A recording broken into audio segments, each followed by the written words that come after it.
en los que estamos. Soy el doctor Aníbal Guevara, médico radiólogo del Hospital Central de La Paz. Dos temas, vamos a tocar el tema de articulaciones y músculos y tendones.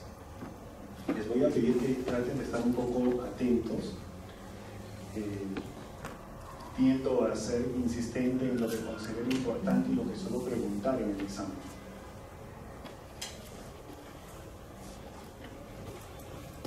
¿Qué revisaremos en la primera parte? Tres articulaciones, las más afectadas: hombro, rodilla y cadera. Revisaremos un poco su anatomía y la patología más frecuente. En hombro, anatomía.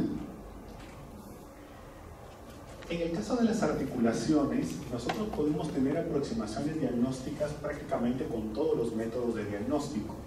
Lo podemos hacer a través de una radiografía simple para poder visualizar las estructuras óseas y los espacios articulares. Recordemos importante en el hombro la cabeza humeral, aquí la corredera bicipital, que está delimitada por dos protuberancias, el troquín y el troquíter.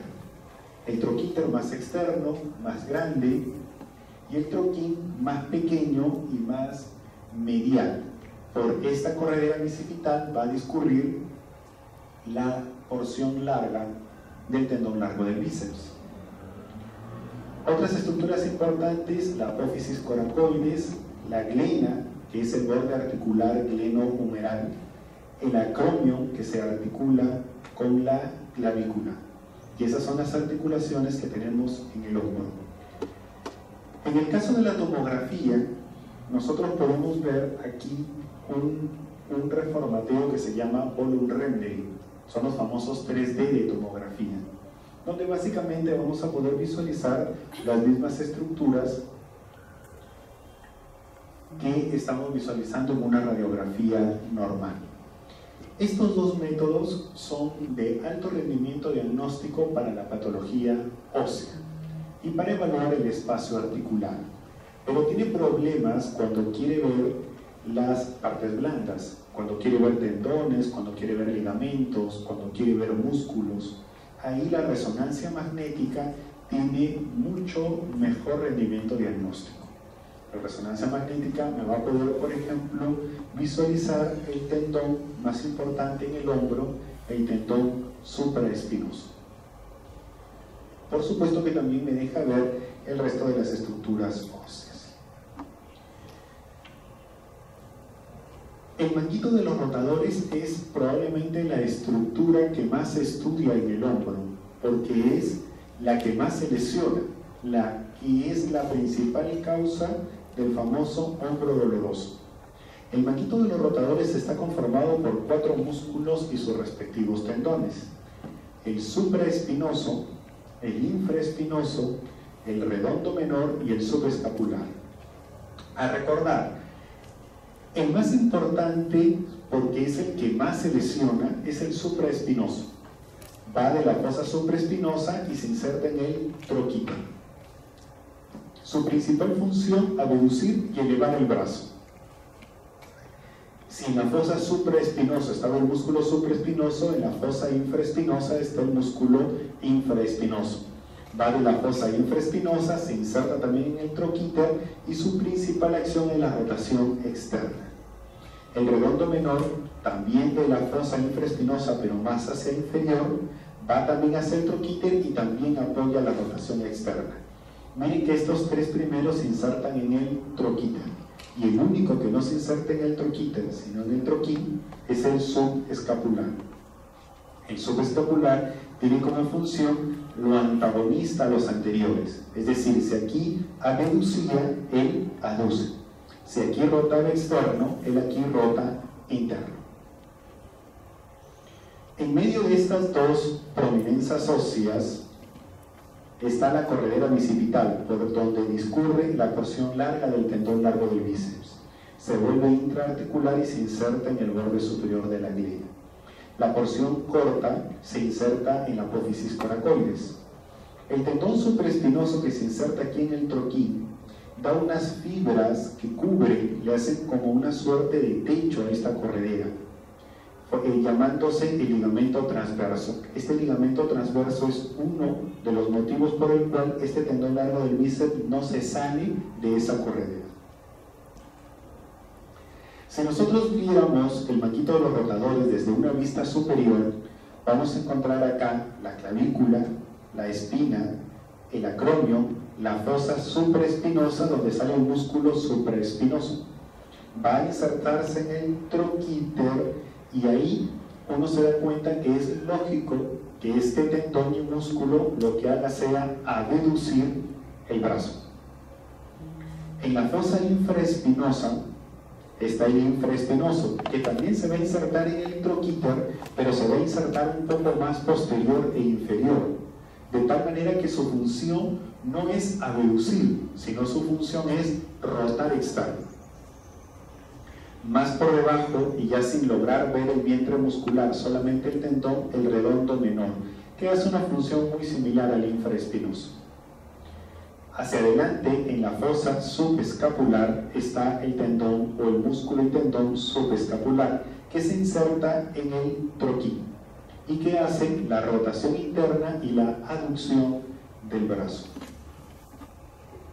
Vistos en un plano frontal y posterior, supraespinoso, infraespinoso, redondo menor, todos en el troquíter, y el subescapular en el troquí. Miren las fibras que le da formando el ligamento transverso para que dentro de él pase el tendón largo del bíceps.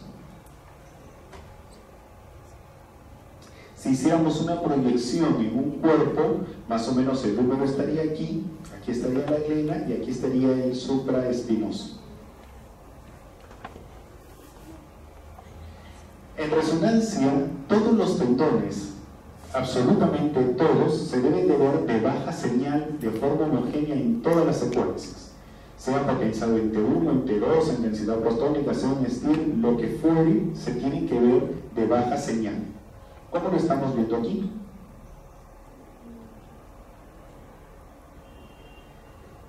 Nosotros vamos a utilizar en la resonancia, como ustedes saben, diferentes secuencias. La idea del músculo esquelético es usar las secuencias que le llamamos sensibles al fluido. ¿Por qué? Porque el músculo esquelético, el edema, es uno de los hallazgos en imágenes que nos indica que hay una lesión. Y el edema es agua. Entonces, usar secuencias susceptibles al agua nos ayudan en el diagnóstico.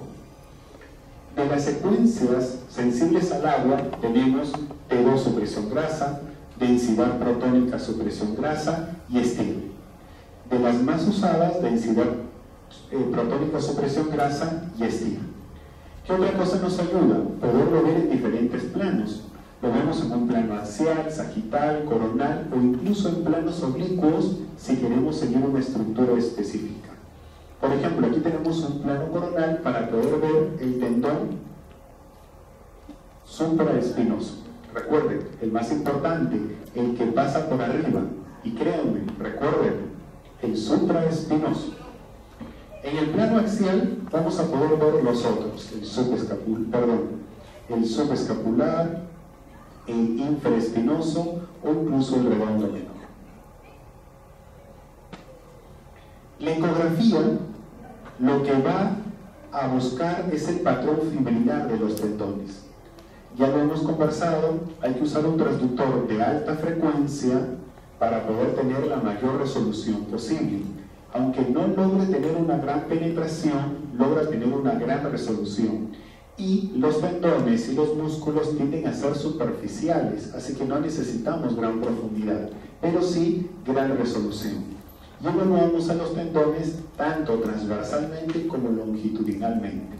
Lo que hacemos es movilizar al paciente en posiciones específicas para poder visualizar las estructuras. Si vamos a hacer una ecografía de hombro, por ejemplo, y quiero ver el subescapular, lo que hago es rotar externamente el brazo para que el subescapular se exponga. Si quiero evaluar el supraespinoso, hago rotación y el brazo hacia atrás para que el supraespinoso se exponga y yo lo pueda visualizar ecográficamente. ¿Cómo se va a ver? Hiperecogénico y con un patrón fibrilar. Ligamentos principales en el hombro. De la coracoides hay ligamentos que salen a la clavícula, que evitan que la clavícula se eleve, que se suelen romper cuando hay una luxación acromioclavicular. Y estos son el trapezoide y el conoide. El otro ligamento importante es un ligamento que también sale de la apófisis coracoides, pero que esta vez va al acromio, y se llama el ligamento coracoacromial. ¿Por qué es importante este ligamento coracoacromial? Porque el supraespinoso, el que más se lesiona, recuerdan que pasa por aquí para insertarse en el troquíter, pasa por debajo del acromio y pasa por debajo de este ligamento coracoacromial. Entonces, este ligamento coracoacromial es parte del estuche por donde pasa el supraespinoso. Alteraciones óseas o engrosamientos de este ligamento pueden hacer que el espacio por el que tiene que pasar el tendón sea reducido. Al reducirse el espacio le ocasiona fricción, y la fricción le origina cambios degenerativos o incluso rupturas, como lo vamos a ver. Bursa. En líneas generales, las bursas en el cuerpo están diseñadas para evitar la fricción. Una bursa es una bolsa de líquido sinovial. Y la idea es que si dos estructuras van a rozar, en medio exista una bolsa, de tal manera que la fricción entre ellas disminuye. Puedo tener una bolsa entre un hueso y otro hueso, entre un hueso y un tendón, o entre un ligamento y un hueso, entre un tendón y un ligamento. Cualquiera dos estructuras que rocen entre ellas pueden tener una bursa para disminuir su fricción.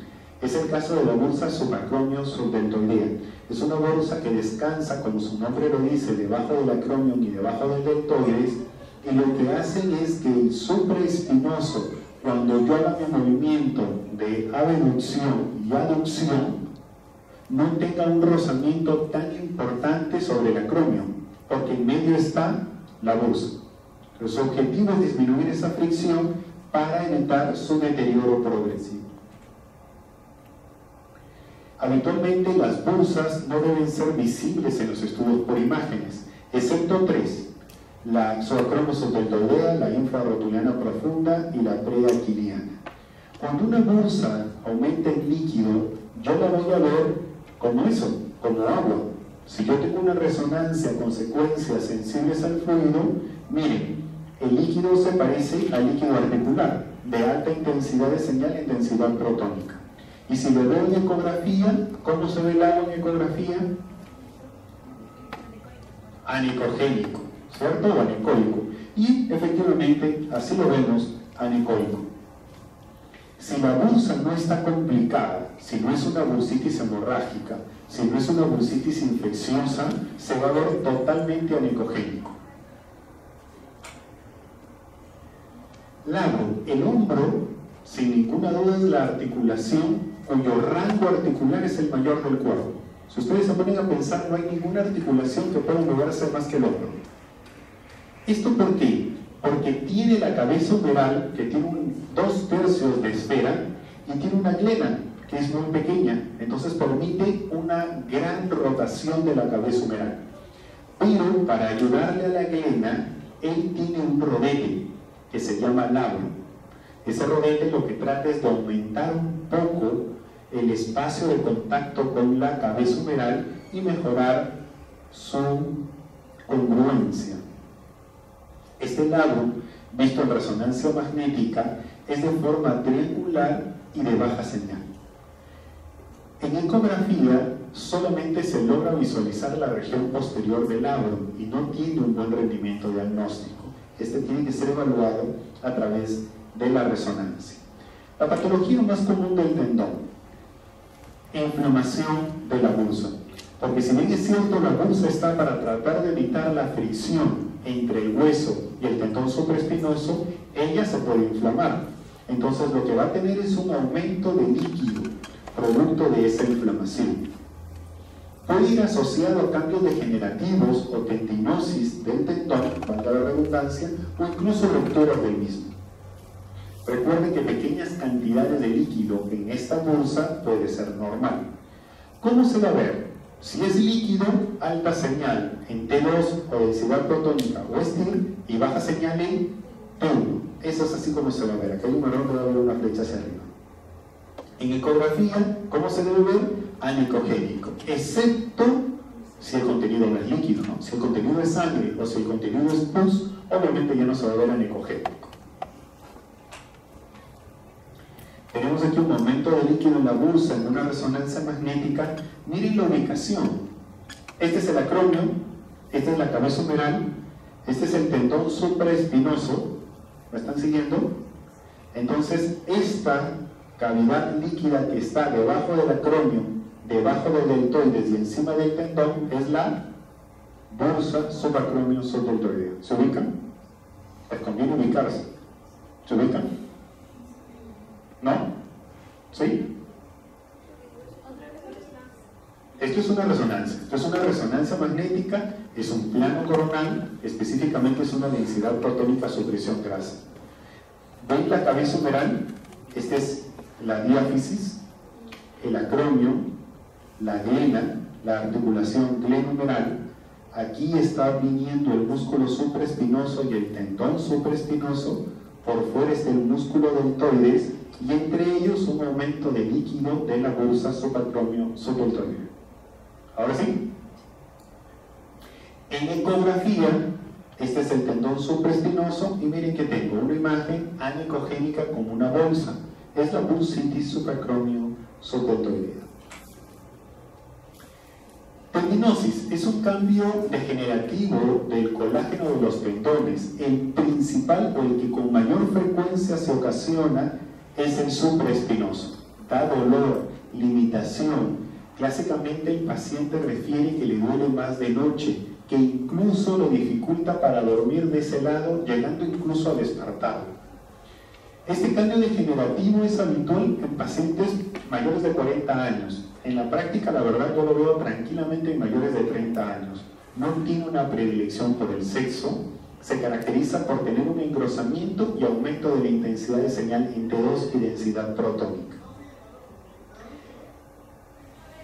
Algunos tienden a utilizar el término de tendinitis, seguramente lo han escuchado. Hoy en la literatura médica es un tema un poco controversial, porque los colegas de anatomía patológica han tomado muchas muestras de estos tejidos y lo que nos dicen es que no hay células inflamatorias aquí. Y que por ende, si no hay células inflamatorias, el término de tendinitis no es tan válido. El término correcto debería de ser tendinosis. Sí es realmente lo que tendemos, aunque hay algunas situaciones especiales en las que sí acabamos usando el término de tendinitis. En ecografía, ¿cómo se va a ver? Grueso, igual que en resonancia, claro. Si en resonancia tiene un aumento de señal por el aumento del fluido, en ecografía lo que va a tener es una disminución de la ecogenicidad por el aumento del fluido, ¿cierto? Si los tendones en resonancia son hiperintensos y el agua es hiper, la tendinosis hace que la señal aumente en resonancia. Si en ecografía el tendón es hiper y el agua es hipo, cuando aumenta el agua hace que la ecogenicidad del tendón disminuya. ¿Me dejo entender? Por eso es que en ambos métodos se ve engrosado, pero en resonancia se ve aumento de señal, mientras que en ecografía se ve disminución de la ecogenicidad. ¿Me dejé entender? ¿Sí? Si no me responden, no lo sé. Asumir. ¿Cómo se ve entonces? ¿Recuerdan la ecografía normal? Se las voy a pasar de nuevo. Miren cómo se ve el tendón. Hiperecogénico, fibrilar. Ahora, miren estos tendones. ¿Les parecen hiperecogénicos? No, están hipoecogénicos. ¿Están gruesos? Sí. Lo que estamos viendo es tendinosis, un cambio degenerativo de esos tendones. Y solo ese cambio degenerativo es suficiente para que duela. En resonancia magnética, en vez de ver un tendón hipointenso, veo un tendón que tiene zonas hipointensas, pero que también tiene muchas zonas hiperintensas, también por tendinosis. Tendinopatía cálcica.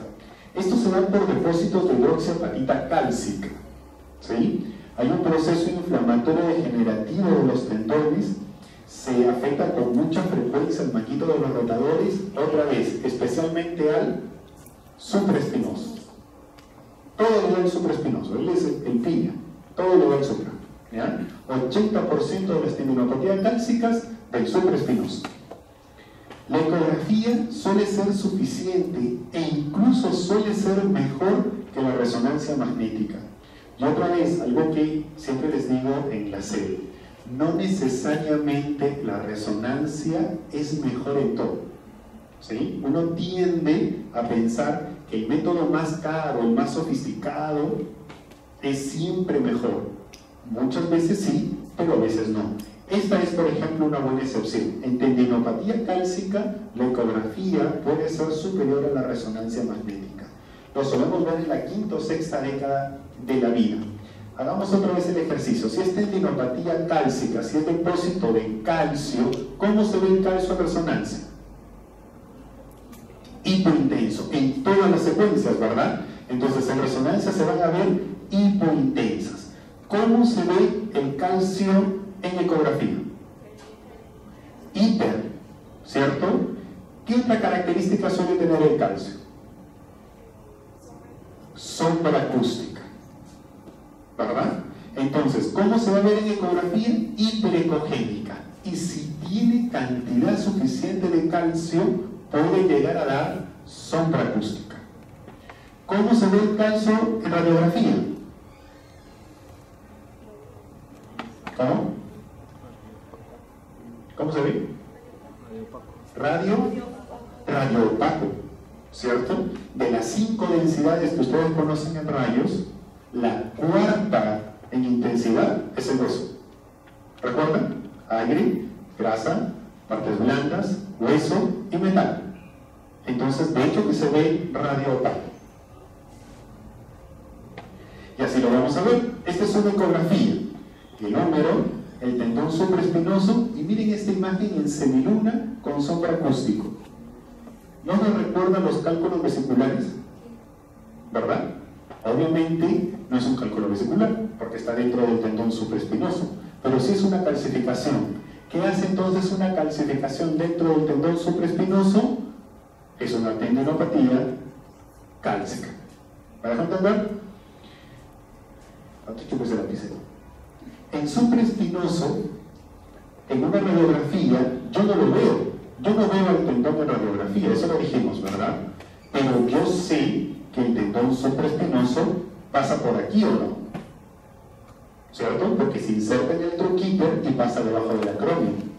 Y resulta que ahí estoy viendo una calcificación, ¿la ven? ¿Verdad? Entonces yo sé que esa calcificación, ¿dónde está? En el tendón supraespinoso. Y aunque no lo veo, yo sé que está ahí. Entonces el diagnóstico es... ¿Cuál es el diagnóstico? ¿Cuál? Tendinopatía cálcica. ¿Queda claro cómo se hace el diagnóstico en rayos y en eco? Ya saben, cuando les pongo énfasis, ¿por qué les pongo énfasis? ¿Queda claro? Ya los puedo ayudar más, ¿eh? En resonancia, el calcio se ve de baja señal. Entonces, si yo veo una imagen muy focal, muy hipointensa, en todas las secuencias, yo debo pensar que ahí hay calcio. Entonces, otra vez hago diagnóstico de tendinopatía cálcica. ¿Está fácil hacer diagnóstico de tendinopatía cálcica en todos los métodos? ¿Sí? Ya depende de ustedes si quieren pasar sus videos, ¿no? Rupturas. Es algo que también le suele pasar al manguito de los rotadores. Este tendón, si está sano, si yo tengo un paciente de 20 años con un tendón sano, es difícil que se rompa. Necesita un trauma de muy alta energía para que un tendón sano se rompa. Al punto que a veces tenemos un traumatismo de alta energía y si el tendón o el ligamento está sano, no se rompe y lo que hace es arrancar un pedazo de hueso. Y eso se llama fractura avulsiva. Eso les da una idea de qué fuerza es capaz de soportar un tendón o un ligamento sano. ¿De acuerdo? Pero cuando pasan los 40 años, y eso que no es mucho, ¿verdad? 40 tampoco es para tanto. Pero ya a partir de 40, díganme que sí, por favor. Ya a partir de 40, que el tendón ya no está tan sano, resulta que traumatismos de no tan alta energía pueden ser capaces de romper. Estos tendones se pueden romper de espesor parcial o de espesor completo, eso se lo entiende, ¿verdad? Otra vez, ¿quién es el piña aquí? El supraespinoso. 95% de veces es el supraespinoso. Suele ser de la zona crítica, que es la zona donde menos irrigación tiene, que más o menos está a 1 centímetro de su inserción en el troquita. ¿Cómo se va a ver un desgarro? A ver, pensemos. Si yo rompo una estructura, ese hueco, ¿de qué se llena? De sangre, de fluidos, de suero, de células inflamatorias, en líneas generales, de líquido, ¿cierto? ¿Cómo se va a ver el líquido? En resonancia. Alta señal en T2, intensidad fotónica en STIR, baja señal en T1. ¿Y cómo se va a ver en ecografía? Anecogénico o muy hipocogénico. Se dan cuenta que no se lo tienen que memorizar, solo tienen que entenderlo, y si lo entienden, ya saben cómo se va a ver.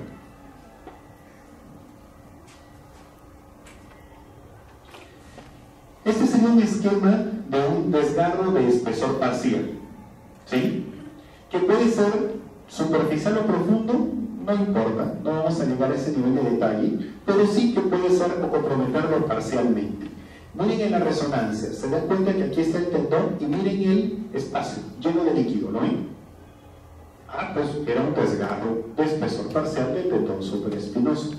Miren la ecografía, tengo un tendón que es sano no está, porque sí está un poquito grueso, sí está un poquito hipocogénico, sí ha perdido un poquito el patrón fibrilar, o sea, de fondo, ¿qué tiene?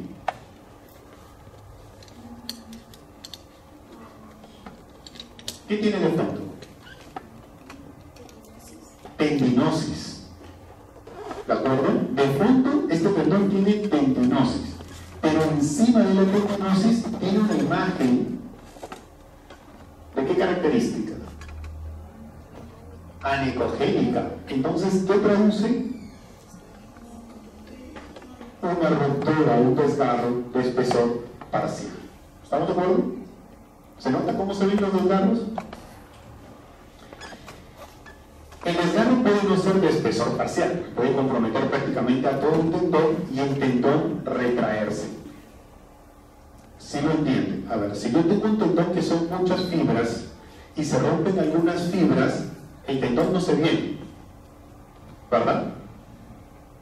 A ver, yo paro a su compañera ahí, yo aquí, y nos cogemos de una soga, ¿ok?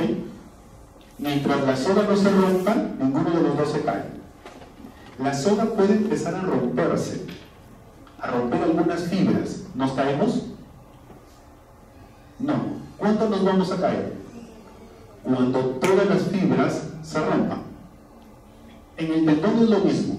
Yo tengo su inserción, en este caso en el troquita, y detrás, ¿quién jala? El músculo, ¿cierto? Pero el tendón no se va a venir sin el hueso hasta que no se rompa por completo. ¿Me dejo entender? Entonces, cuando el tendón se rompe completamente, se retrae, se hace un hueco, un hiato, una retracción. Que en la gráfica vendría a ser esto. ¿Cómo se ve en resonancia magnética? O mejor dicho, ¿cómo no se ve el tendón? Porque ahí donde está el puntero debería de estar el tendón supraespinoso, que debería de tener baja señal o cuando menos señal intermedia. ¿Pero qué estoy viendo? Líquido, ¿cierto? Es súper alta la señal. ¿Se dan cuenta que es líquido? Significa que hay un hueco, que ahí donde debería de estar el supraespinoso no lo está. ¿Por qué? Porque se rompió. ¿De acuerdo? En ecografía, lo mismo.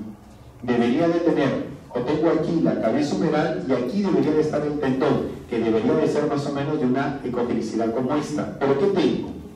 Una imagen anecogénica por el líquido que hay ahí. ¿Por qué? Porque se rompió el supraespinoso. Claro. El labio se puede romper de muchos puntos. Obviamente estoy tratando de enfocar en la patología más común. Sería demasiado abarcar todo. Una de las causas por las que el labrum se rompe es por las luxaciones de hombro. ¿Alguna vez han escuchado a algún paciente o persona que se le luxó el hombro? ¿Sí? Hasta cuando uno ve algunos deportes, por ahí ve algunas luxaciones de hombro.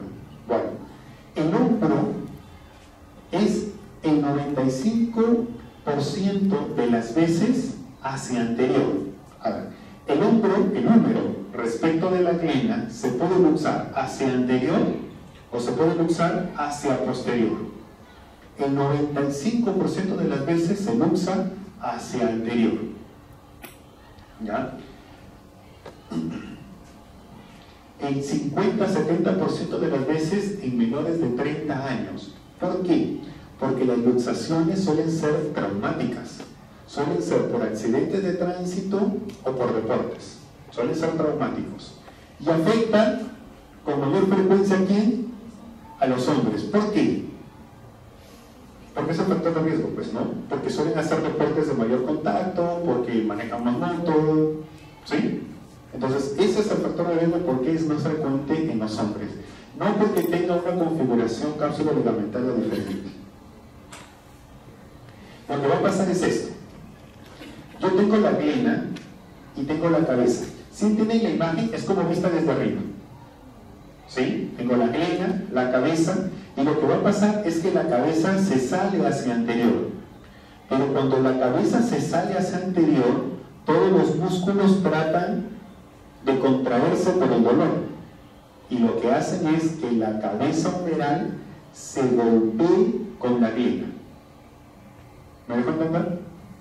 Y se producen dos lesiones. Una es una lesión por hundimiento de la glena, es una fractura, se forma o tiene forma de cuña y es conocida como lesión de Hill-Sachs. ¿Ya? Tranquilos que no lo voy a preguntar. Lo otro que puede pasar es que este mismo golpe no solamente altere a la cabeza humeral, sino que también altere a la glena y a la estructura que está pegada a la glena. ¿Quién? El labrum. Entonces el labrum se puede romper y ese labrum, que es una estructura mucho más débil que el hueso, cuando se rompe a ese nivel se le conoce como ruptura de banca. De esta parte solo quiero que les quede como conocimiento general. ¿Ok? Que sepan que el labrum se puede romper, que cuando se rompe anterior por una luxación se llama banca y que cuando el hueso de la cabeza humeral se hunde se llama Hill-Sachs. Tranquilos, no les voy a preguntar de eso. Pero sí quiero que lo entiendan porque como médicos les pueden llegar pacientes y tienen que saberlos orientar.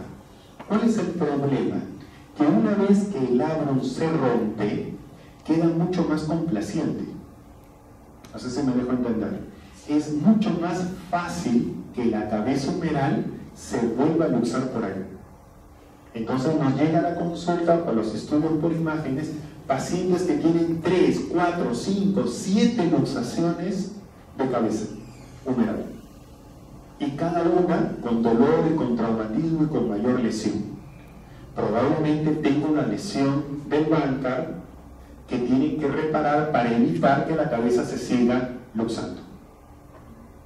¿Han escuchado ese tipo de pacientes? ¿No? Les va a llegar. A veces no necesariamente viene asociado a un evento de trauma. A veces, y aquí sí es más frecuente en mujeres que tienen cierta laxitud, esa laxitud les facilita la luxación y empiezan a hacer luxaciones recidivantes. A veces esa contusión no solamente rompe el labrum, sino que también fractura a la gléna. Y eso se conoce como banca óseo. Por eso es importante evitar que el paciente se siga luxando. ¿Me entienden? ¿Me están siguiendo? ¿Sí? Rodilla. Yo sé que es un tema árido, ¿sí? No es el tema más sencillo, por ahí neuro es más entretenido, pero vamos a tratar de cogerle un gusto.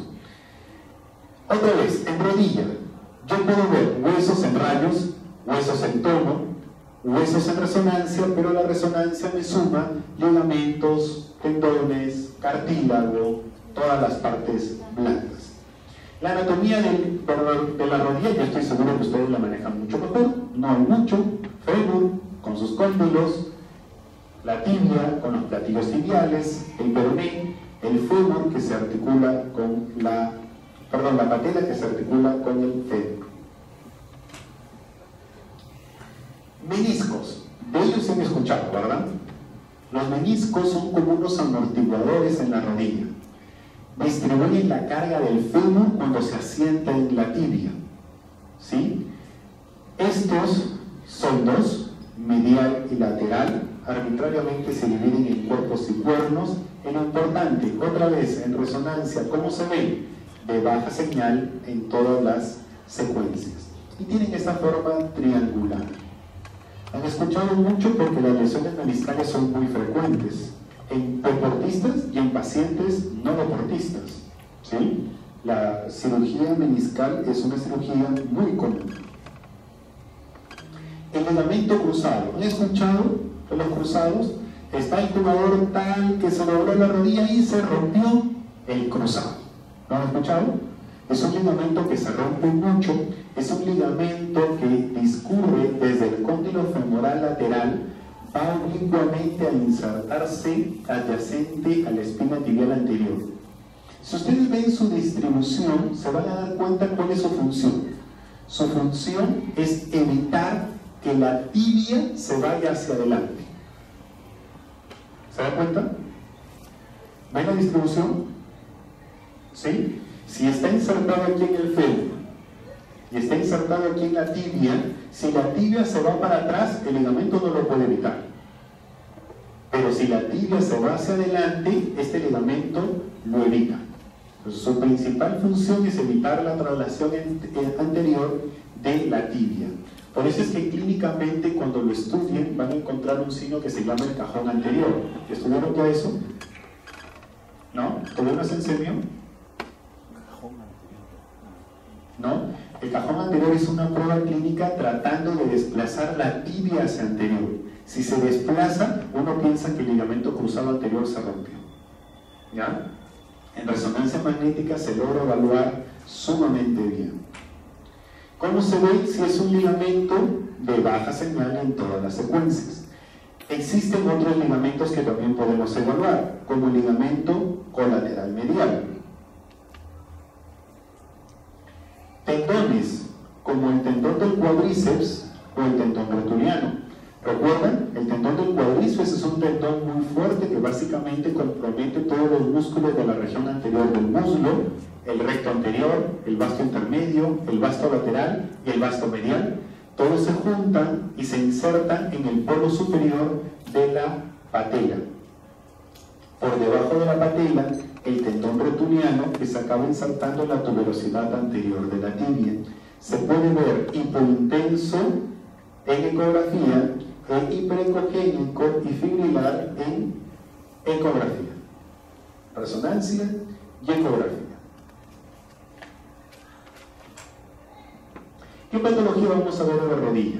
Bueno, los meniscos pueden tener cambios degenerativos por el uso. Algunos le llaman mucinosos, mixoides, galinos, son sinónimos.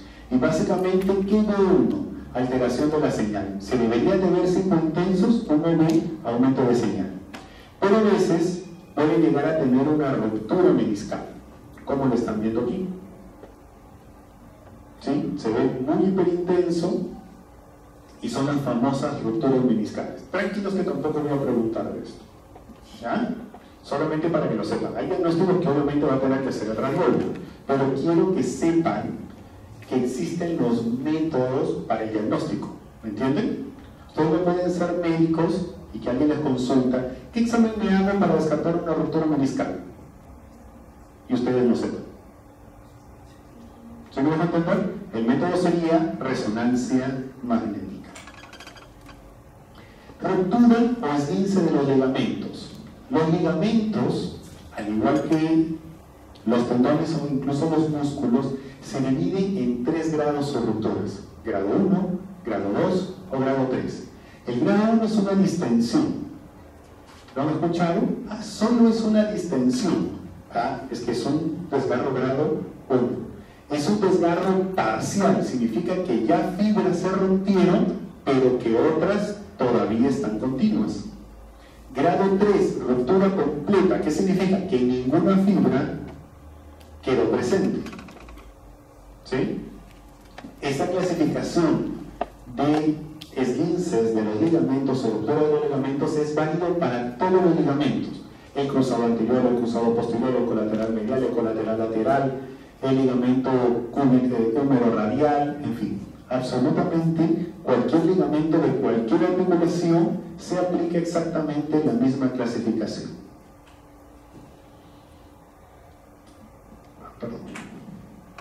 Entonces, si esto es un ligamento normal, esto sería un grado 1. Miren que aquí ya hay solución de continuidad, sería un grado 2. Y miren cómo aquí el ligamento está caído en vez de continuar, porque es un grado 3. Otra vez no les voy a pedir que me hagan diagnóstico en imágenes, solo que tengan la idea. En el caso del colateral medial, lo mismo. Un colateral medial con un poquito de edema sería un grado 1, que ya se vea un poco adelgazado sería un grado 2, y que no se vea que llega a la inserción en el cóndilo femoral sería una ruptura tipo 3 o grado 3. Los mecanismos de acción son diferentes dependiendo la estructura lesional. Esta es una lesión muy habitual del juego de fútbol americano, incluso de jugar fútbol, ¿cierto? Es un traumatismo lateral en la rodilla que hace que la rodilla caiga en valgo y que el ligamento colateral medial se rompa. ¿Sí? El ligamento cruzado anterior se suele romper porque yo fijo la rodilla y roto el cuerpo, y el fémur rota, y lo que sucede es que al rotar la tibia se va hacia adelante y el fémur se va hacia atrás y se rompe el ligamento cruzado anterior. ¿No? ¿No han escuchado que es más riesgoso jugar fútbol en cancha sintética? Porque atasca el pie. Entonces puede atascarte el pie, girar el cuerpo y ocasionar una rotura del cruzado. Por eso es más riesgoso. La ruptura de los ligamentos, de los tendones, la misma clasificación: grado 1, distensión; grado 2, parcial; grado 3, completo. Aquí a veces especificamos algunos tipos de parciales. Decimos que es un parcial intrasustancia, si está dentro del tendón. Decimos que es un parcial horizontal o que es un parcial longitudinal, pero todos son parciales. ¿Sí? Y esto es un completo. ¿Qué les parece? Esta es una resonancia, plano sagital, plano coronal. ¿Algo les llama la atención? ¿Cómo?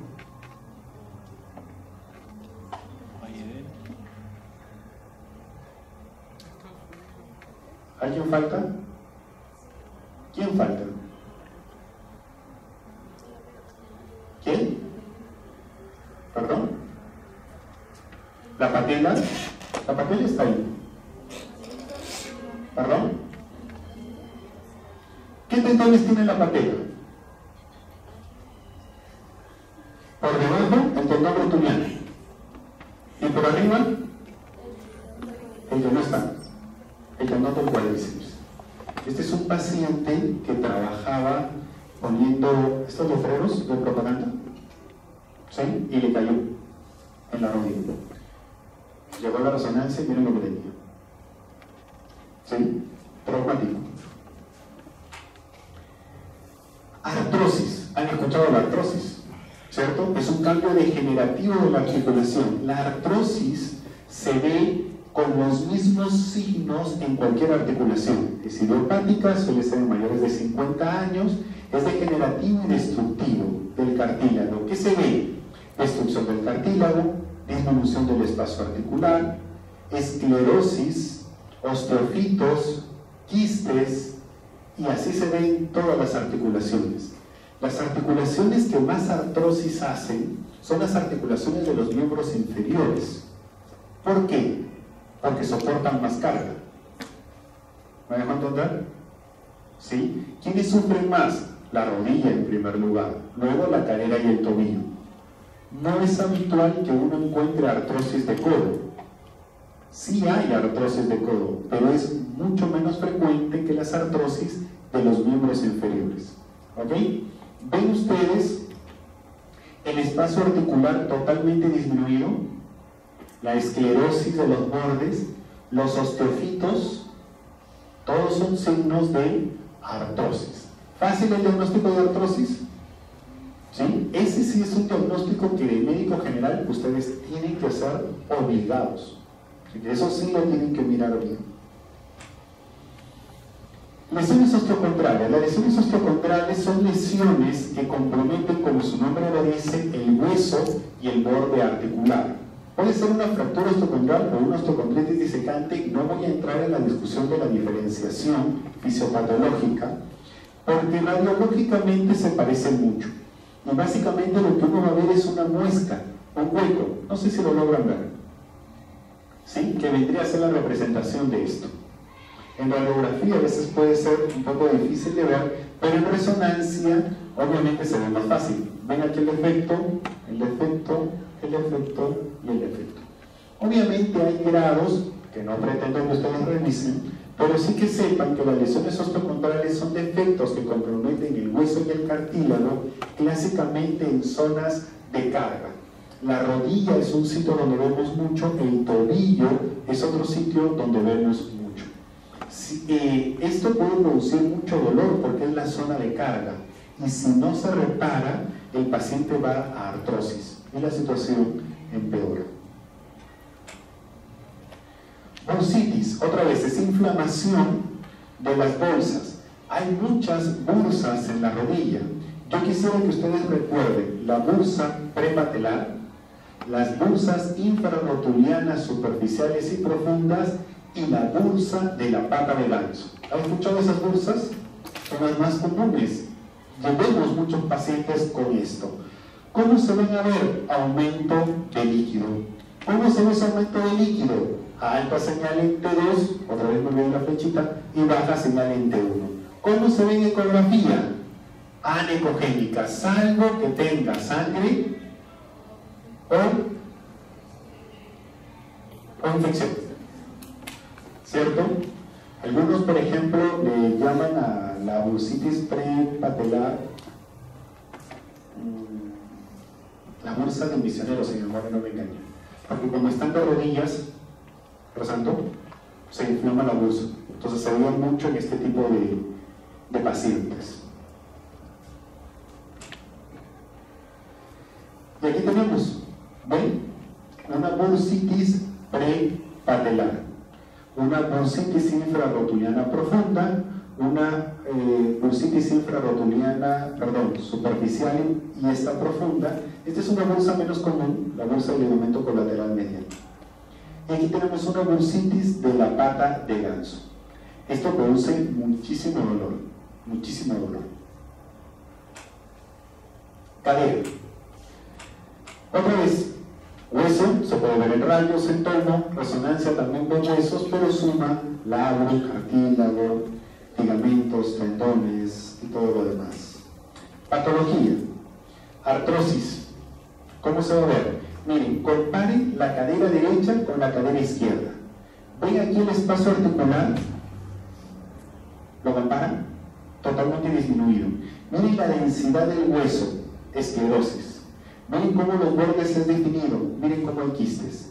Miren cómo aquí no hay osteofitos. Miren cómo aquí hay formación de osteofitos. ¿Ok? Todas son entonces características inequívocas de que este paciente tiene una artrosis. En otra incidencia, miren la irregularidad, los quistes, la esclerosis, los osteofitos, no tanta disminución del espacio, aunque sí un poco, también por artrosis. Y finalmente, la displasia del desarrollo de la cadera, que es un tema específico que el sílabus quería que toquemos.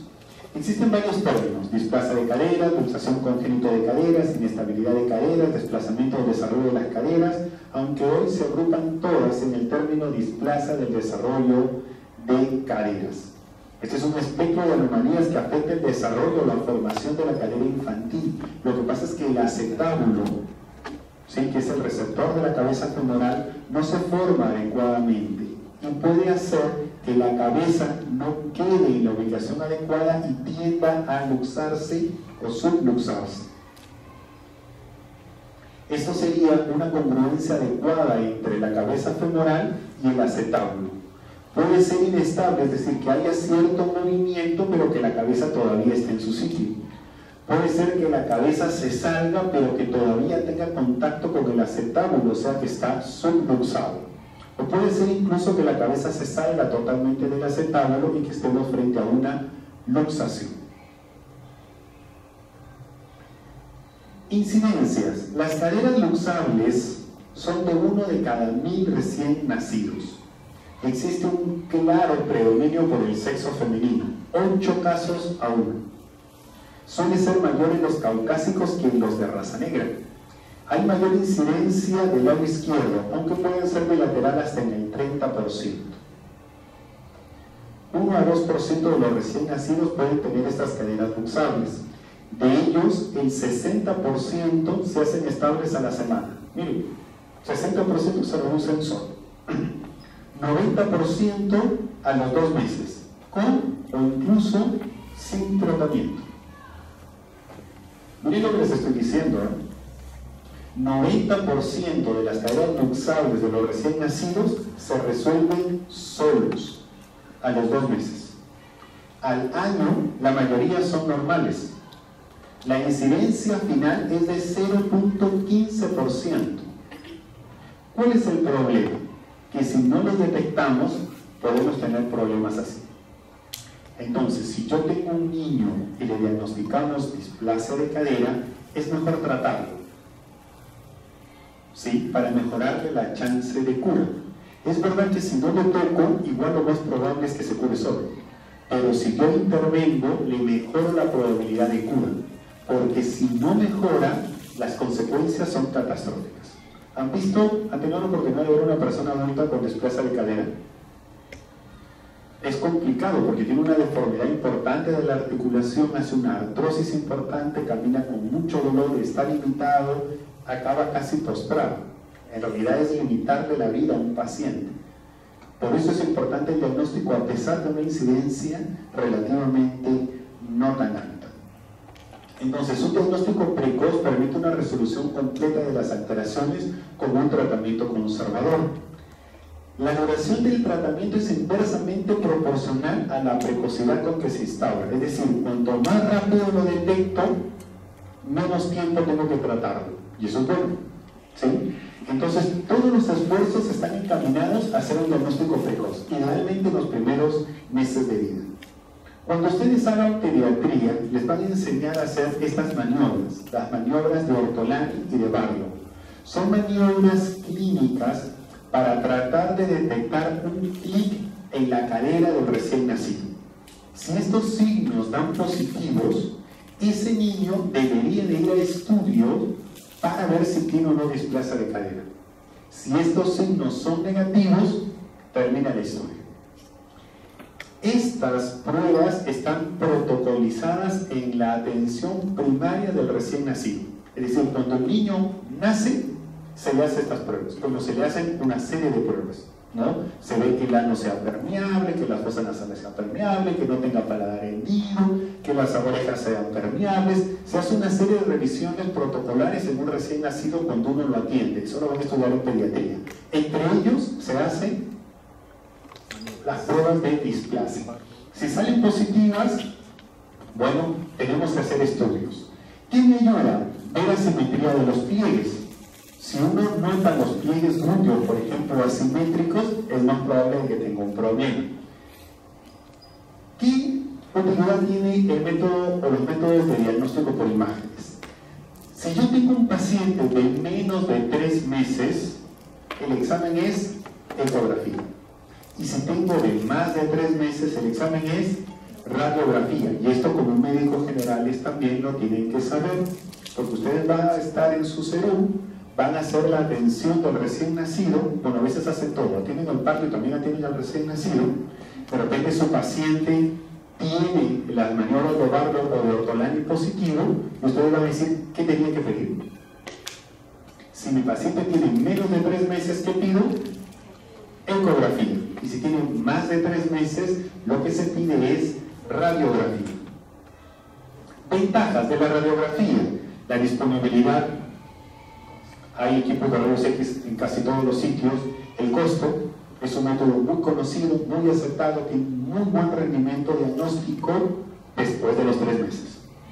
Las desventajas: que utiliza radiación, que no es bueno en menores de 3 meses y que puede dar falsos positivos.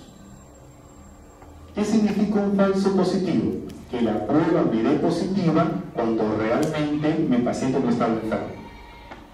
Significa que yo puedo tratar a algunos niños cuando no los tenía que tratar, pero casi no tiene falsos negativos, es decir, que no dejo de tratar a los que sí tenía que tratar. ¿Para qué entender? Eso son unas palabras.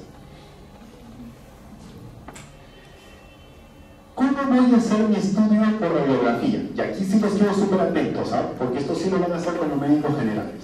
Voy a trazar algunas líneas. La línea de color verde se llama la línea de Hilgen-Reiner.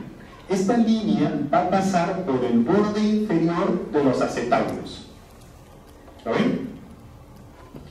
Otra línea que voy a trazar es la línea de Perkins. La línea de Perkins se traza por el borde externo del acetábulo y debe pasar perpendicularmente a la línea de Hilgen-Reiner. ¿Lo ven? Y la tercera línea es el arco de Shelton, que es encontrar esta congruencia, ¿sí?, entre el borde de la rama iliopúbica y el borde del cuello y trocánter del fémur. Esto debe ser así de congruente, se debe formar un arco y se llama el arco de Shelton. ¿Qué medimos? De las cosas que más medimos es el ángulo acetabular. El ángulo acetabular es coger la línea de Hilgen-Reiner y trazar una línea que pase paralelo al acetábulo, como lo estamos viendo aquí. Entonces yo trazo mi línea de Hilgen-Reiner y trazo una línea que vaya paralelo al acetábulo. El ángulo que se forma entre la línea de Hilgen-Reiner y esta línea se llama ángulo acetabular. El ángulo acetabular cambia con el tiempo y estos son los valores máximo normales. Si yo tengo un recién nacido y me da ángulo acetabular mayor de 30, entonces yo tengo mi diagnóstico de displasia. ¿Sí? ¿Qué significa la displasia? La displasia significa que el acetábulo no tiene la profundidad necesaria, que el acetábulo es poco profundo. Como es poco profundo, la cabeza no se logra meter bien. Entonces la cabeza también queda un poco fuera y es mucho más fácil de que se salga. ¿Me dejo entender? Si ustedes se ponen a pensar, si el ángulo acetabular aumenta, ¿el acetábulo es más o menos profundo? Menos profundo. Entonces no me conviene tener ángulos acetabulares altos.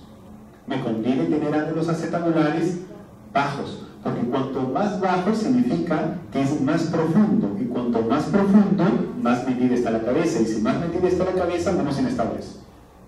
¿Me dejo entender? Otra vez para que no se lo memoricen.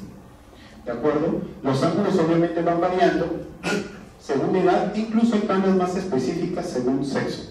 Pero les he traído esto como referencia. Otra cosa que me ayuda es encontrar lo que se llama como cuadrantes de hombre-edad. ¿Qué significa esto?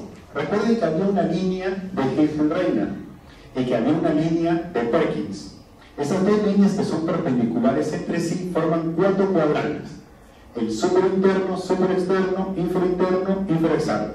¿Cierto? El núcleo de osificación de la cabeza femoral debe quedar en el ángulo ínfero-interno. Si ese núcleo queda, como por ejemplo acá, en el superexterno, eso es patológico. ¿Ya? El único sitio donde debe estar es el ínfero-medial. Por eso es que la radiografía es buena después de los 3 meses, porque la calcificación es lo suficiente para que mis líneas sean las correctas y para que ya aparezca el núcleo de osificación de la cabeza femoral. Antes de los 3 meses no hay calcificación de ese núcleo, es solamente cartílago. Entonces en la radiografía no lo voy a ver. ¿Me dejo entender? Ese es el motivo del por qué la radiografía obtiene un mejor rendimiento diagnóstico a partir de los 3 meses. Lo otro que yo tengo que ver es la congruencia del arco de Shelton. Si el arco de Shelton no es congruente, entonces también es un signo de displasia. ¿Quedamos? 3 signos entonces, en rayos: ángulo acetabular, los cuadrantes de von Bredow y la continuidad de la línea de Shelton. Vemos por ejemplo aquí, sería la línea de Kirchner-Reiner, sería la línea de Perkins, y miren que el núcleo, en vez de estar aquí, ¿dónde está? Afuera. Diagnóstico en casa de carga. ¿Difícil? Es algo que ustedes están obligados a hacer como médicos generales. ¿Se dan cuenta? No necesitan un radiólogo o un traumatólogo para hacer este diagnóstico. ¿Sí? Que para el tratamiento de repente necesitan un traumatólogo, bueno, ya lo referirán, pero ya tienen diagnóstico. ¿Sí? Están obligados a hacer este diagnóstico. Ecografía. Niños de menos de 3 meses. Tiene un excelente rendimiento diagnóstico según la ACR, pero en los primeros meses de vida, cuando la cabeza femoral no está calcificada, cuando es cartilaginosa y se puede ver muy bien por ultrasonido. El valor diagnóstico cae cuando se empieza a calcificar, a partir de los 3 meses, por eso es que pasamos a la radiografía. Como que quiere ecografía de partes blandas, necesitamos un traductor lineal y de alta frecuencia. ¿Cierto? Esa es la respuesta en el examen, ¿ah? Transductor lineal y de alta frecuencia para cualquier ecografía de partes blandas. Lo que yo voy a hacer es hacer un plano longitudinal. ¿Sí? Longitudinal, para poder ver el ilíaco, el acetábulo y la cabeza femoral. Vamos a mirar, como está en la imagen. La idea es verlo longitudinalmente.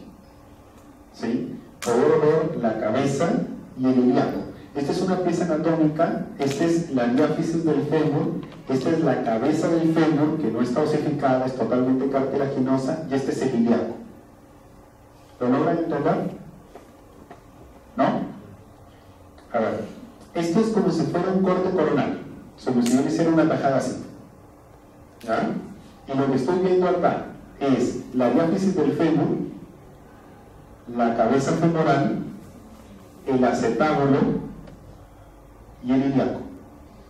Ahora sí, cuando yo ponga mi transductor así, para verlo longitudinalmente, la idea es ver esto, que son los músculos, esto, que es el ilíaco, esto, que es el acetábulo, y esto, que es la cabeza femoral. ¿Se entiende? Y de fondo, por acá, el pubis. Vamos entonces a mi ecografía. ¿Qué es este? El ilíaco. ¿Qué es esto? Músculo. ¿Qué es esto? La cabeza femoral. ¿Qué es esto? El acetábulo. ¿Qué es esto? El pubis. ¿Se entendió la ecografía? Bien. Ahora veamos la ecografía como se ve, echada. ¿Sí? Porque el monitor se va a ver echado. Entonces yo tengo otra vez el ilíaco, la cabeza femoral, el acetábulo, el pubis y los músculos. ¿Se entendió la ecografía? Bien, ¿qué criterios vamos a usar en la ecografía? El método de Graf.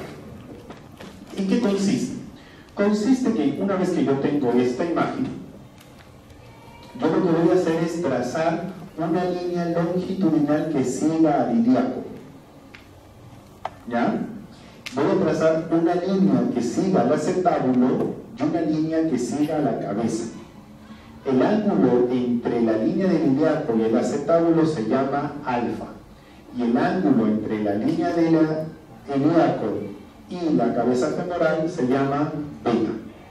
¿Qué me conviene a mí? ¿Un alfa grande o un alfa pequeño? ¿Cómo? Si yo tengo un alfa grande, significa que el acetábulo es más profundo o menos profundo. ¿Cómo? Si yo tengo un alfa grande, ¿el acetábulo es más profundo o menos profundo? A ver, imagínense. Este es el alfa, ¿cierto? Si yo cierro aquí el alfa, lo hago más chiquito, ¿qué pasa con el acetábulo? ¿Se hace más profundo o menos profundo? Menos profundo. Entonces los alfa pequeños son malos. El alfa debe ser mayor a 60 grados. El beta, ¿qué me conviene? Que el beta sea chiquito, es decir, que la cabeza esté metida, ¿cierto? O que el beta sea grande, o sea, que la cabeza esté para afuera. Me conviene un beta pequeño, entonces lo normal es un ángulo beta menor de 55. ¿Se entendió? Esas son las medidas que hacemos en la ecografía. El ángulo alfa para ver cuán profundo está el acetábulo y el ángulo beta para ver cuán metida está la cabeza. Y en base a esos criterios decimos si tiene o no la displasia. ¿Qué otro criterio usamos? Usamos el criterio de cobertura, que básicamente es la misma imagen. Trazamos esa línea que continúa de la cresta ilíaca, ¿sí? Está de aquí, y vemos cuánto está metida la cabeza respecto al total. ¿Se entiende? ¿No? Otra vez, este es el ilíaco y este es el acetábulo, ¿cierto? Hasta ahí se me dice ilíaco, acetábulo. Esta es la cabeza. Entonces lo que yo hago es una línea que continúe del ilíaco y dibujo mi cabeza. Del punto de intersección veo cuánto metido está la cabeza respecto al diámetro total de la cabeza. ¿Me dejé entender? ¿Sí? ¿No? ¿Sí se entiende? Bueno, ¿qué debo encontrar? Que la cobertura ósea del fémur debe ser al menos del 50%, idealmente más, la cual debe aumentar a más del 60% a los 3 meses. Cuanto más metida está la cabeza, ¿es bueno o malo? Es bueno, está más metida la cabeza, entonces a mí me conviene una cobertura mayor o menor. Mayor, yo quiero una cobertura mayor. Cuanto más cubierta esté la cabeza, más metida está, más estable está esa cadera. La distancia cabeza-pubis, bueno, que básicamente medir, otra vez la misma imagen, ¿no? Esta es la cabeza, es la distancia entre la cabeza y el pubis. Aquí es un valor de corte. Recién nacidos de 5 a 6 y lactantes de 3 a 5. Preguntas de articulaciones.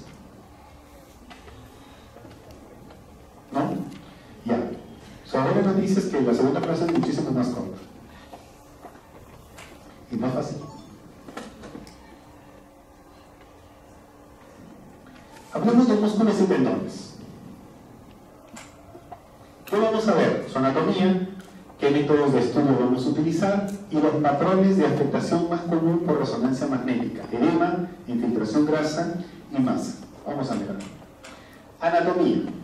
No pretendo en este curso mencionar todos los músculos del cuerpo, porque de hecho que ustedes ya se lo saben. Ya llevaron anatomía, ¿verdad? Entonces yo no voy a hacer un repaso de toda la anatomía.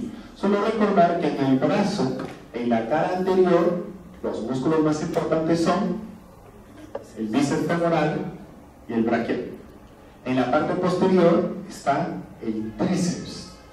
Como los músculos más importantes, de ninguna manera los únicos, pero sí los más importantes. En el antebrazo, nosotros podríamos dividir los músculos en tres. Los profundos, que son los encargados de la pronosupinación, y están los pronadores, el pronador cuadrado distal, el pronador redondo proximal y el supinador. ¿Sí? Se encargan de la pronosupinación. Y luego voy a tener dos grandes compartimientos, el anterior y el posterior. Y otra vez no se lo tienen que memorizar. En el anterior, ¿quiénes están? ¿Los flexores o los extensores? Los flexores, ¿cierto? Y están todos los flexores. ¿Sí? No voy a detallar cada uno de todos los flexores que hay ahí. Y hacia posterior están todos los extensores, absolutamente todos los extensores. ¿De acuerdo? Tampoco los voy a detallar. En el muslo, yo tengo en el compartimiento anterior el músculo más importante, el cuádriceps, ¿cierto? Ya lo hemos dicho, recto anterior, vasto intermedio, vasto medial, vasto lateral. Y hacia atrás, por fuera de los más importantes, el bíceps femoral, y hacia adentro el seme tendinoso y el seme membranoso. Luego tengo uno atravesando, que es el sartorio, y tengo los aductores. Esos son los músculos más importantes en el muslo. En el glúteo tengo tres músculos glúteos. El glúteo mayor, que realmente es el que cubre la región glútea, y por dentro, y digamos profundo y hacia afuera, está el glúteo medio y el glúteo menor. ¿De acuerdo? Son los tres músculos glúteos. En la pierna, en posterior, se ve un paquete muy famoso, el que forma el tendón de Aquiles. ¿Quiénes? Los gemelos o gastrocnemios y el... ¿Quién? Y el sóleo. ¿Sí? Los gastrocnemios y el sóleo. Ellos se fusionan y hacen el tendón de Aquiles, probablemente el tendón más fuerte de todo el cuerpo. ¿De acuerdo? Y hacia anterior están los flexores. Está el nivel anterior, el nivel posterior, el peroneo largo, el corto. Hay muchos músculos aquí. Métodos de estudio. Yo puedo estudiar los músculos por ecografía, al igual que los tendones y los ligamentos. ¿Sí? ¿Qué patrón sigue? Los tendones y los ligamentos, ya los hemos dicho, tienen un patrón fibrilar. El músculo tiene un patrón que se llama patrón en pluma. Veamos las diferencias. Acá abajo a la derecha tengo un tendón como los que hemos estado viendo, algo hiperetogénico y fibrilar. Mientras que el músculo no le recuerda a una pluma, con la parte central, miren la parte central de la pluma y todas las plumas peinadas, ¿sí? Tiene un patrón en pluma. ¿Qué transductor utilizo? Lineal de alta frecuencia, ¿cierto? Y esa es una segura. Existen unos artefactos en ecografía que se llama la anisotropía, que de todas maneras quería que escucharan el término, que es un tema del radiólogo corregirlos a la hora que hace el examen. ¿Qué ventajas tiene la ecografía? Más barata, más asequible, pero más allá de eso tiene dos grandes ventajas. Uno, que yo puedo comparar. Yo vengo porque sentí un tirón en el muslo derecho. Entonces yo comparo el muslo derecho con el muslo izquierdo y puedo ver si hay una diferencia, y eso me ayuda mucho. ¿En qué otra cosa me ayuda? En que yo puedo hacer estudios dinámicos. Por ejemplo, yo puedo tener una paciente mujer con una patología que se llama cadera en resorte. No sé si alguna vez la han escuchado. Es una paciente que camina y parte del tensor de la fascia lata y del músculo glúteo resalta sobre el fémur. Es más común en mujeres, por eso pongo el ejemplo de una mujer que cuando camina siente el resalte. Y eso se llama cadera en resorte. ¿De acuerdo? Es difícil de diagnosticar en resonancia. ¿Por qué? Porque yo no veo resalte. En cambio, en una ecografía, yo tengo a la paciente y en vivo hago el movimiento para ver el resalte. Eso se llama una ecografía dinámica. ¿Me dejo entender? Les pongo otro ejemplo de la ventaja de un estudio dinámico. ¿Han escuchado lo que se llama el dedo en resorte? El dedo en resorte es ese paciente que no logra doblar el dedo y cuando lo dobla, salta. Y luego lo quiere regresar y no puede, y cuando lo logra, salta. Se llama dedo en resorte, porque parece un resorte. ¿Sí? Hay un estudio dinámico que me ayuda a ver la dificultad del pase del tendón por las poleas, que es la causa del dedo en resorte. ¿Me entienden la ventaja de la ecografía ahí? Entonces la ecografía tiene esas grandes ventajas. La resonancia ve muy bien los tendones y los ligamentos. ¿Cómo se ven los tendones y los ligamentos? De baja señal en todas las secuencias, pero sí tiene una mayor resolución, tanto espacial como de contraste respecto a la ecografía. Sobre todo las secuencias sensibles a los fluidos como el STIR es muy, pero muy sensibles al agua y por ende son muy sensibles al edema. A veces el edema se nos puede pasar en ecografía y la resonancia ya lo ve. Y ahí radica la ventaja de la resonancia sobre la ecografía. ¿Cuál es mejor? Depende para qué. ¿De acuerdo? Veamos un poco de resonancia y ahí vamos mezclando la ecografía. Patrones de alteración de los músculos y los tendones. Básicamente edema, infiltración grasa y un patrón de masa. Veamos. El edema. ¿Cómo se ve el edema en resonancia? ¿Cómo? Hiperintenso en T2, BP, STIR. ¿De acuerdo? Así se va a ver el edema. El edema en resonancia puede ser, por ejemplo aquí, focal. Solo aquí hay edema, el resto no tiene edema.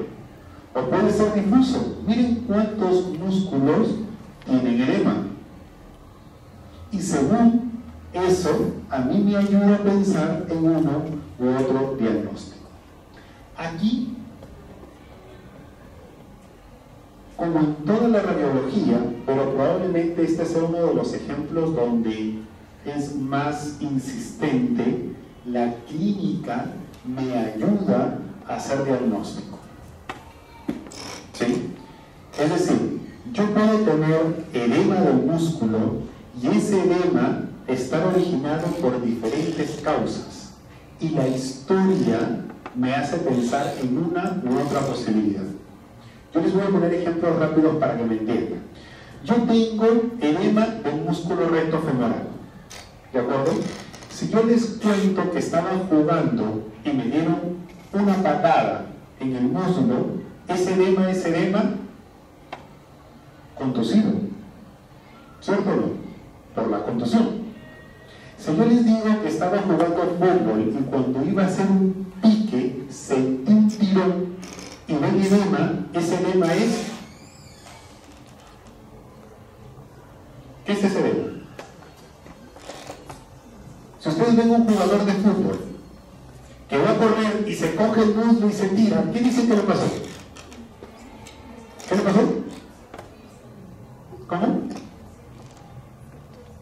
Hasta el comentarista de fútbol lo dice, no puedo creer que mis alumnos de cuarto año no lo digan. ¿Qué le pasó? Soy sordo. ¿Cómo? Un desgarro muscular. Claro, ¿cierto? Sufrió un desgarro muscular. Si yo les digo que me fui de paseo a la selva y se me incrustó una espina y luego me la tuve que sacar y 3 días después está todo inflamado y el músculo tiene edema, ¿cuál es el diagnóstico?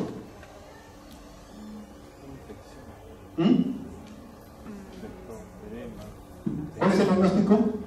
Y tengo fiebre. Infección, específicamente sería una piomyositis, para usar el término correcto. Pero miren que les he dado ejemplos de edema en el mismo músculo que con una historia diferente me ayuda a hacer diagnóstico diferencial. ¿Me dejo entender? En Entonces, aquí la historia que me cuenta un paciente me ayuda mucho a pensar en mis diagnósticos. ¿Sí? Si el paciente me dice que tuvo una contusión hace 3 años y ahorita encuentro edema, ¿ese edema es contusivo? ¿Qué me diría? Que no, ¿verdad? Por supuesto que no. Puedo haber hecho edema hace 3 años, pero tiene que haber desaparecido. Entonces, la historia clínica me ayuda muchísimo al diagnóstico. Hay algunas otras características que a mí me ayudan a diferenciar, pero es difícil hacer diagnóstico certero si yo me alejo de la clínica. Así vamos a ver que en edema focal, por ejemplo, podemos tener un problema de tensión, un jalón. ¿Sí? Ese jalón, esa tensión suele dar edema en la unión miotendinosa. Puedo tener un problema por una contusión, un golpe directo, y ahí el edema suele estar situado entre el músculo y el hueso. Lógico, porque si yo hago una contusión, ¿quién detiene el músculo? El hueso. Entonces la parte adyacente al hueso es la que va a quedar con edema. Si yo tengo una laceración, tengo una herida cortante, ¿cierto? Si yo estaba limpiando mi pecera y se rompió, el vidrio me cortó el músculo, ¿cómo yo voy a ver esa lesión? Voy a ver un defecto lineal de los planos, ¿cierto o no? Porque es un corte. Entonces ahí puede ser una laceración. Una piomiositis, lo que yo voy a ver es un edema, que puede ser focal si solo compromete el músculo, o puede ser difuso si compromete a varios músculos, pero puede realzar con contraste por el proceso infeccioso. Una fascitis necrotizante suele venir acompañado con gas, absceso y realce. Denervación aguda. ¿Qué es una denervación? Los músculos obedecen a un nervio motor. ¿Estamos de acuerdo o no? ¿Estamos de acuerdo? Yo cierro mi mano. Si cierro mi mano es porque un nervio se lo está ordenando, ¿cierto o no? ¿Sí? Si yo extiendo mi mano es porque al músculo nervio se lo están ordenando, ¿de acuerdo? ¿Qué pasa si yo lesiono el nervio? Todos aquellos músculos de quien dependa ese nervio sufren algo que se llama denervación. La denervación es la pérdida de inervación de los músculos. ¿Estamos de acuerdo?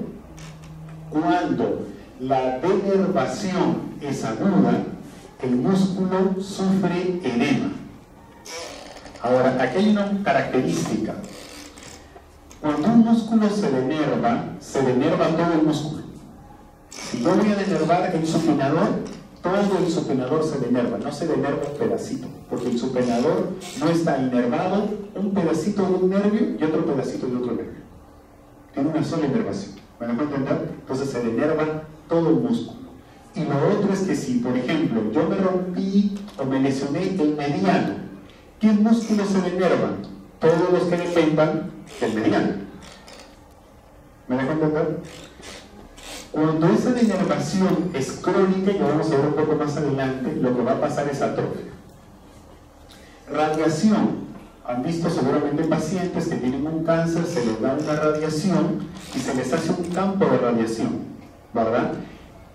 El músculo que queda dentro de ese campo de radiación puede sufrir edema post-radiación. ¿Sí? ¿Cómo son los bordes de ese edema? Bien definidos. ¿Por qué? Porque respetan el área de radiación. ¿De acuerdo? Y el tumor primario porque tiene una masa.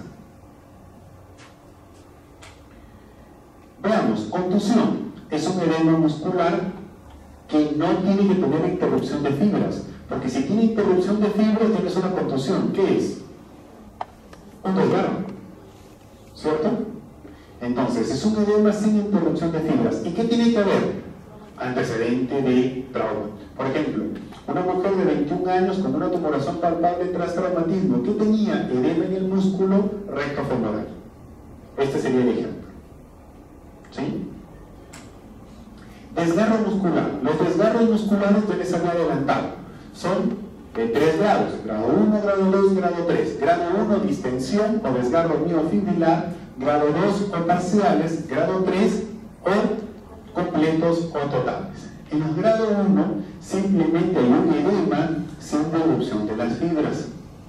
En el grado 2 o parcial hay edema, pero ya hay disrupción de las fibras sin comprometer todas las fibras del músculo. Y en el grado 3 hay edema, pero compromiso de todo el músculo, como lo estamos viendo en las gráficas.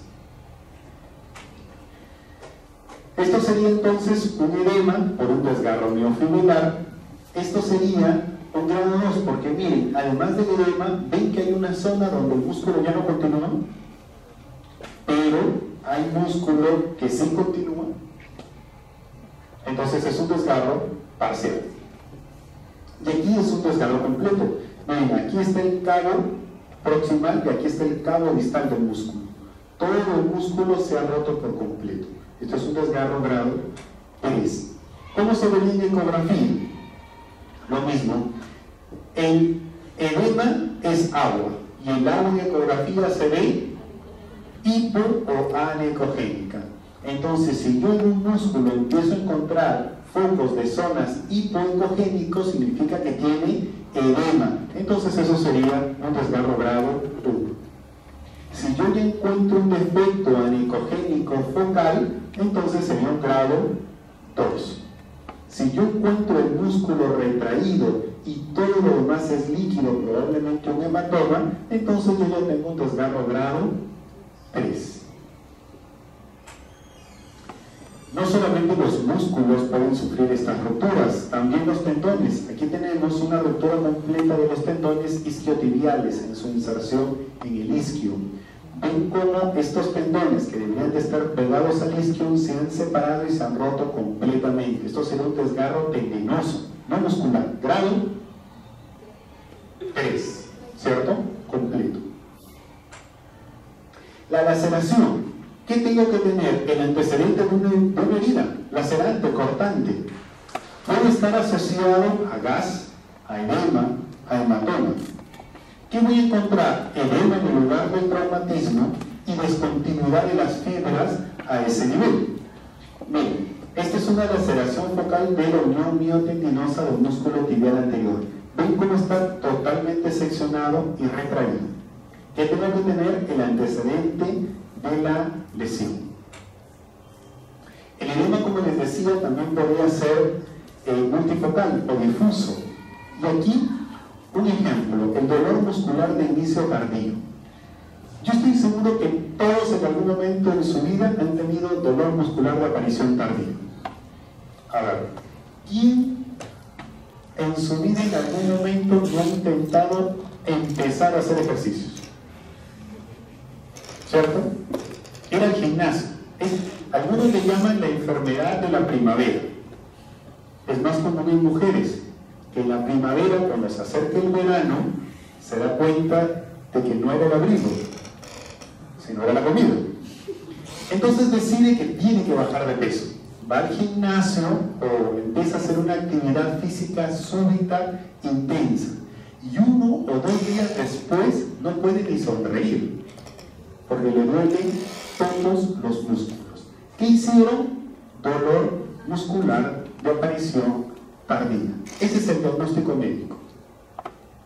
¿Tiene eso una representación? Sí, tiene una representación. ¿Cómo se ve? Edema difuso de los músculos que usaron. ¿De acuerdo? La piomiositis, ya hemos conversado de ello. Puede haber algunas patologías más extrañas como miopatías por sarcoidosis. Puede haber también degeneración aguda, ya lo conversamos, o metástasis donde ya no sería solamente una lesión, sino múltiples. Hablemos un poco de algunos. Dolor muscular de inicio tardío es un edema muscular difuso, generalmente aparece 1 o 2 días después de este ejercicio no habitual. No habitual, Porque no es el paciente que se entrena adecuadamente y progresa el ejercicio adecuadamente. A ese paciente no le sucede eso.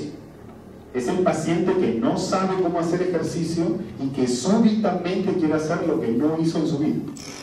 ¿De acuerdo? Este es el ejemplo, por ejemplo, de un paciente con dolor después de correr una maratón. Y miren cómo los músculos de la región posterior del muslo tienen un edema. ¿De acuerdo? Dolor muscular de inicio tardío. ¿Fácil el diagnóstico? Otra vez la historia le cambia el diagnóstico, ¿se dan cuenta?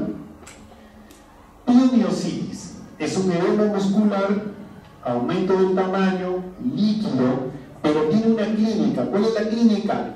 De infección. Tengo que tener clínica de infección. Tiene que estar rojo, tiene que estar caliente en la zona. ¿Sí? Le tiene que doler. El paciente debería de tener fiebre. Si yo tomo un hemograma, debe haber leucocitosis, desviación izquierda. Me doy cuenta que tengo la clínica de infección. Muchas veces estos pacientes son inmunocomprometidos. Ahora, ¿cómo llegó la infección ahí? Puede llegar por contacto directo, porque yo me hice una herida directa por una lesión penetrante. Puede llegar extendida de alguna estructura aledaña. Por ejemplo, tengo una osteomelitis y de la osteomelitis la infección se pasó al músculo y ahora tengo una osteomelitis y una piomiositis.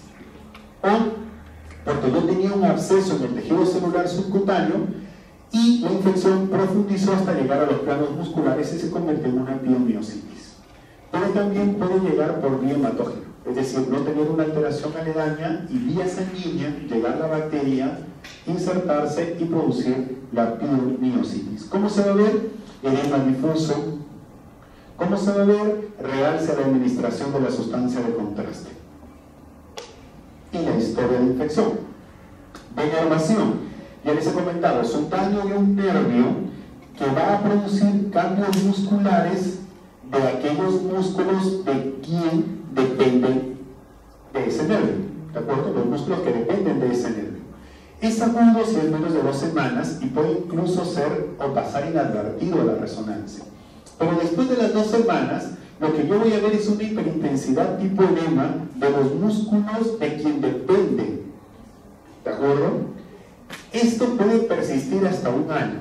Si el nervio es reparado o se recupera, porque el nervio, dependiendo del grado de lesión, puede recuperarse espontáneamente, el cambio del músculo es reversible y se cura. Pero si pasa en líneas generales más de 1 año y se vuelve crónica esta denervación, el músculo se empieza a atrofiar y el músculo se atrofia disminuyendo de volumen y reemplazándolo por grasa. ¿Sí? Si eso sucede, ya es irreversible. ¿De acuerdo? Denervación.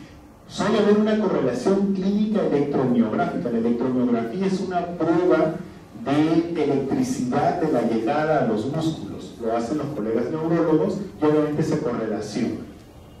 Aquí nosotros estamos viendo en este hombro un edema difuso del músculo por una denervación aguda. Y aquí miren cómo empiezan a aparecer unas fibras, unas estrías grasas ya por reemplazo graso y una denervación un poco más antigua. El patrón de infiltración grasa. La denervación puede tener patrón de edema en el agudo y patrón de infiltración grasa en el crónico. Hablemos un poco más de la infiltración grasa. Es depósito de grasa que puede ser también focal o difuso. Generalmente se viene asociado a atrofia del músculo. Digo generalmente porque pueden haber otras causas. Puede ser focal como aquí o puede ser difuso como en este ejemplo. Difuso, por ejemplo, en la denervación crónica. Desuso crónico. Si yo tengo un paciente postrado, ¿cómo creen que tenga sus músculos? Atrofiados. ¿Focal o difusamente? Difusamente. ¿De acuerdo? De hecho, yo no sé si ustedes han tenido la oportunidad de ver o de experimentar a un paciente que le ponen, por ejemplo, una gota de yeso. ¿Han tenido algún conocido con gota de yeso? Después de las 2 o 3 semanas que le quitan la gota de yeso, ¿le han comprado las piernas? vuelve más flaca.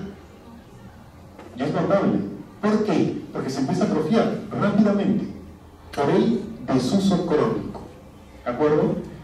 Tras la ruptura de un tendón, claro, porque si yo tengo un músculo con el tendón y el tendón se rompe completamente, el músculo ya no trabaja, y si ya no trabaja, se atrofia. El uso de esteroides también puede dar atrofia. Y el patrón tipo masa. El patrón tipo masa es encontrar una lesión que ocupa espacio, que desvía las estructuras, que las empuja, que tiene efecto de masa, como lo solemos decir nosotros. Este efecto de masa puede ser por lesiones benignas o puede ser por lesiones malignas. Por ejemplo, puede ser por un hematoma, un sangrado dentro del músculo que da efecto de masa. Puede ser por un absceso. El absceso tiene ciertas características, ¿cierto? El centro es líquido y tiene realce periférico. Es una característica que ustedes tienen que recordar del absceso. El absceso tiene centro líquido y realce periférico a la administración del contraste, mientras que un tumor tiene un realce heterogéneo, pero no solamente de la periferia, sino también del centro, porque es el tumor el que realza, salvo que el centro tenga necrosis, y ahí no pudiese realzar ese centro. Existen algunas otras causas, como la sarcoidosis, infecciones por parásitos, o por ejemplo la miositis osificante, de la que vamos a hablar un poquito. El hematoma va a cambiar su intensidad de señal dependiendo del tiempo en el que esté el hematoma. No es lo mismo un hematoma agudo que un subagudo, que un crónico, porque la intensidad de la señal varía. Entonces no quiero poner énfasis en eso. Lo que quiero poner énfasis es que el hematoma es una imagen que ocupa espacio, pero miren los bordes. De bordes bien definidos, netos.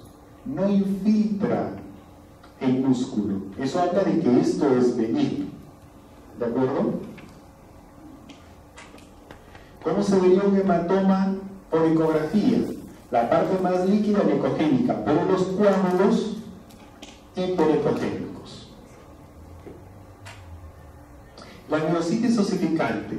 La miositis osificante es una osificación benigna que se produce en un músculo. Debe tener una característica importante, tiene que tener el antecedente de un trauma. Recuerden ese dato. ¿Sí? El antecedente de un trauma y encontrar una calcificación dentro de un músculo me hace pensar en miositis osificante. La miositis osificante pasa por algunas fases. Una fase inicial de menos de 2 meses donde solamente veo edema. Después, una fase de más o menos 3 a 8 semanas más donde se ve una masa pero sin la calcificación. Y esa es la fase más difícil porque se parece a otros tumores. Y finalmente, en su fase cálcica, donde uno ya ve el calcio y es más fácil el diagnóstico. Miren, T1, veo la asimetría de los músculos, ¿notan? Este músculo tiene un grosor y este músculo es mucho más grueso, ¿no? Entonces ya habla de que aquí hay una masa. En densidad protónica vemos que tiene aumento de la señal. Cuando uno le pone, esta es densidad protónica, hay un error aquí en los títulos. Esta es densidad protónica y uno ve que unas zonas heterogéneas. Uno le pone contraste y ve un realce heterogéneo. Pero cuando uno le hace una tomografía, miren el calcio. ¿Se dan cuenta? Ahí la tomografía es mucho mejor que la resonancia para hacer el diagnóstico. Porque cuando uno encuentra una calcificación en un músculo con el antecedente del trauma, mi diagnóstico es miositis osificante. En una ecografía, ¿cómo lo voy a ver? Si es calcio, ¿cómo se ve el calcio? Hiperecogénico con sombra acústica. Entonces, si yo encuentro esa imagen en un tendón, mi diagnóstico es tendinopatía cálcica. Pero si me encuentro en un músculo, mi diagnóstico es miositis osificante. ¿Sí? Una imagen que se parece, pero en sitios diferentes. El absceso muscular tiene un patrón de realce periférico, como ya les decía, el centro es líquido, y que tiene que tener clínica de infección. Miren ustedes el centro líquido, Y cuando le ponemos contraste, miren el realce periférico y el edema difuso de las estructuras aledañas. La ecografía también me permite ver el absceso, pero como ya les hemos dicho, si el líquido es puro, yo lo voy a ver totalmente anecogénico o hipoecogénico. Pero como este es un absceso y hay contenido dentro, yo empiezo a ver material dentro por el absceso. La ecografía me aporta sobre la resonancia que me permite que también sea una guía para hacer procedimientos.